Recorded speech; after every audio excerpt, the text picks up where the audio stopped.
I'm Teresa Erickson, the Executive Director of the Greater PineBelt Community Foundation, and very honored to serve this incredible organization. This video is going to present several of our board members and a fund representative who's going to really tell about how the foundation works and how we operate. The Community Foundation's origins come from the ADP's leadership program. We were the class of 1997, and we were kicking around a couple ideas for our project. And I came across Paul Laughlin, and he was telling me that J. Terrell May, who was the Executive Director for the United Way, and Bill Oliver, the CEO of Forest General, were talking about putting together a community foundation. Of course, they were busy and didn't have the time to do it. So our group met with them, and they kind of laid out what a community foundation was and how it would work and what their vision for it was. And we decided to tackle the project, and we took it on. It was a daunting process to get all the 501c3 and everything legalized and online, but we did it, and here we are 20 years later, still going strong. We live in a wonderful community. The PineBelt community is very giving. The PineBelt Community Foundation can be that vehicle to help donors support the charities and the causes that they're passionate about in our community. It's critical that they have a vehicle to use to ensure the sustainability of these nonprofits. The foundation is an efficient and cost-effective vehicle that really helps people to leave a legacy, to set up a memorial fund or set up a fund in honor of somebody. And most of our funds are set up as endowments. We have endowments for United Way and ARC and Dream and Southern Pines Animal Shelter and Sacred Heart Church, Sacred Heart School, Sacred Heart Cemetery. I could go through the whole list of, we have over 200 funds that we manage, and they were all set up by people who loved that organization. We do a lot to support so many different people and purposes in our community. One that would stand out in my mind would be scholarships for students. The Pearl River Valley Electric Power Association established one that they round up their bills monthly to the nearest dollar, and students that live in their service area are able to receive those and go to a local community college. My favorite fund, and I think the fund that kind of epitomizes a community foundation, is one of our first funds. Eloise Hobson, who was a teacher, English teacher here at Hattiesburg High School. She passed away. She was able to open up the Eloise Hobson Memorial Scholarship Fund. And, well, of course, it became memorial after she passed away, but it went to fund English scholarships for African American children. And they come out of the Hattiesburg school system. Her gift, given 18 years ago, has been providing scholarships for 18 years. She's left a legacy that's going to carry on for years. To me, that's the cool thing about it, and that's why we exist in a nutshell. And I just love that little fund. It's not one of our biggest funds, but it epitomizes why a community foundation exists and just the positive benefit that can come from it. We've also done some things to be able to help the local police dogs get bulletproof vests to wear. So that's a great community service. We have also done some things with other organizations where we've been able to help them. Well, you know, touching my heart, I love animals. And Southern Pine Animal Shelter, there's a fund for them to support that cause. We have also helped out with the funds for the tornado victims. We raised $500,000 to be able to support the tornado victims in Columbia. When explaining what the foundation does and how we operate, we like to say that we have charitable savings accounts and charitable spending accounts for donors. An example of a charitable savings account would be an endowment meant to be there in perpetuity. Charitable checking account, a spend down fund, a donor advised fund meant to be used on a more regular basis. For a donor to set up a fund is so easy. It's a simple steps. They just name the fund, they fill out a little bit of paperwork. We've had funds that set up in 10 minutes. It's very easy and very simple to set up a fund.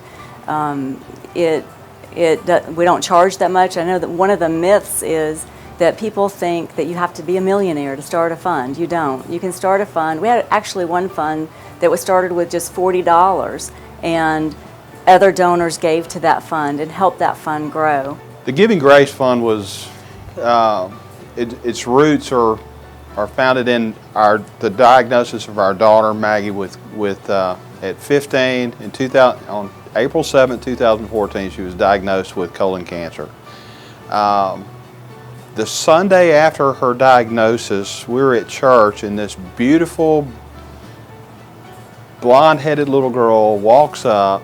I didn't know her, I never met her, I knew her dad, but she walked up to me after church, and she had $40, and she just reached up and handed it to me and said, "I want this to help pay for Maggie's treatment." And our whole family basically lost it at that moment. We were just blown away. And we went home and talked about it, and we really felt like that a gift of that magnitude needed to be shared rather than kept. And so in the back of our minds, we began processing how we could go about starting some charitable organization our charitable avenue to help others.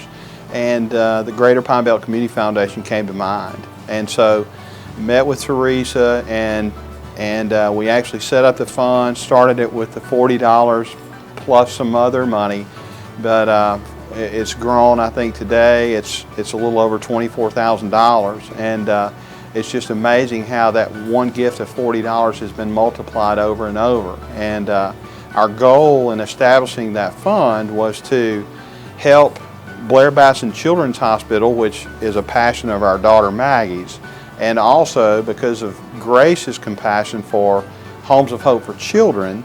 That's our other charity, and so that's how it all came to be. A beautiful little girl named Grace made a tremendous gift, or a powerful gift, and we were moved to do something to see it grow. Our goal in establishing the fund was to be able to give perpetually to Blair Basson Children's Hospital as well as Homes of Hope for Children. So our goal is to grow the fund. We've set some goals for growth, with the desire being to maintain the principal and distribute the growth on an annualized basis. And so we hope to give both organizations gifts annually from now on. And I shared with Grace that we wanted to see her gift given over and over again, hundreds if not thousands of times from now on. Anybody can donate to Giving Grace. It's a fund that we established for those charities, and we've had a number of people who were compelled to, because of Maggie's story, because of Grace's story, to give to the fund, and that's resulted in its growth. The Greater PineBelt Community Foundation was set up really to inspire people to give, to be charitable, to support their communities, and it's just a great way to be able to support your communities forever, or your hometown forever. There are a lot of different ways for donors to create their fund. They can give cash, they can give stock, real estate, other forms of property. They can leave in the will. They can name their fund in the life insurance. A lot of different ways. We want people to come to us to discuss it. We do ask that people set up a fund with $1,000, and we give you 10 years to get to $10,000, so that's $83.33 a month. That's pretty affordable for a lot of people. We charge 1% for an endowment. That is a great deal for anybody, and 3% if it's a scholarship fund. It's kind of whatever you want. There are people, we have some anonymous donors that give to for whatever causes, and they're kept anonymous. You have some people that's not a concern for them. That it could be the Andy Leslie Fund or the Brent Wallace Fund to benefit whatever cause Andy or Brent wants to benefit. But we feel like people should consider using the foundation as part of their charitable giving program for several reasons. One, it's very economical. versus establishing your own private foundation or going through other organizations. We're very competitively priced. We keep it that way on purpose. We want to serve the community. 2, it's very credible. We have an outstanding board of directors, lots of committees and lots of bylaws and policies in place that we're very serious about how we operate the foundation. 3, from a fiduciary responsibility, it transfers a lot of that responsibility to us, and we accept that. We're an open book. People do the due diligence on us. We're very proud of our infrastructure. We're very proud of our accounting system, again, the different committees, the oversight that we have. It's a very efficiently run organization, I can promise you that. A goal we have is for all the professional advisors in the greater PineBelt community, professional advisors being bankers, lawyers, CPAs, financial advisors, stockbrokers, to understand how the foundation operates, to have done their due diligence on us beforehand, so when a client of theirs has a need, that we come to mind first and they at least talk to us. So let's have a conversation about them using us. The foundation really is here to serve any nonprofit, and we're really here for the donor. You know, the donor wants to leave a legacy, the donor wants to make a difference, but we also serve any nonprofit who wants to set up an endowment as a way to make their organization more sustainable. We encourage people to meet with our staff, to meet with their professional advisors, to determine the most efficient way for them to contribute to their fund. As a board, we're very proud of our staff. We have 2 great staff members that work diligently to run the foundation on a daily basis. It's really incredible the growth we've experienced in the past 5 years.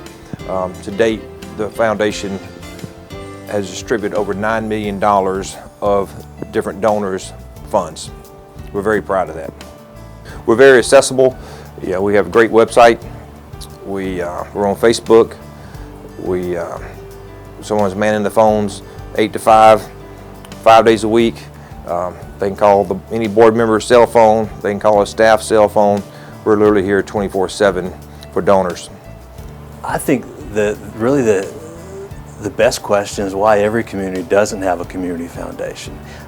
When it's one of those few circumstances where it's a win for everybody.